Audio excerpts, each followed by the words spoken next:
In this video, I will show you how to change your shield in Monopoly Go.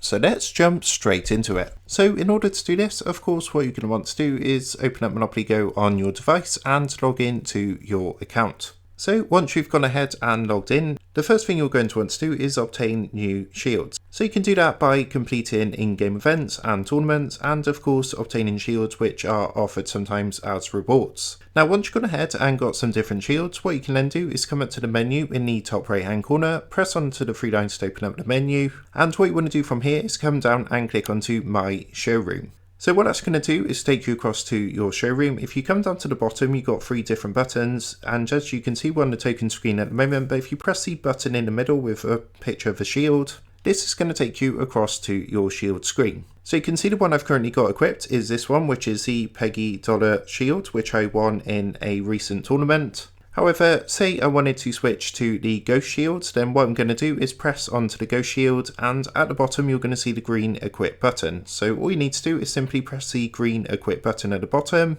and what it's going to do, as you can see, is change the shields to the Ghost Shield. So you can see that's now changed to the Ghost Shield. You can see that's affected up here in the top right hand corner as well, and you can see we've got a tick to show the current shield that's selected. So that's how to go ahead and change your shield in Monopoly Go. I hope this tutorial did help you out today, and if it did, I would really appreciate it if you was to consider dropping down below the video, leaving a like, and also subscribing to the channel. With that being said, I just want to take a minute to thank you guys for watching this tutorial, and I will see you in the next video.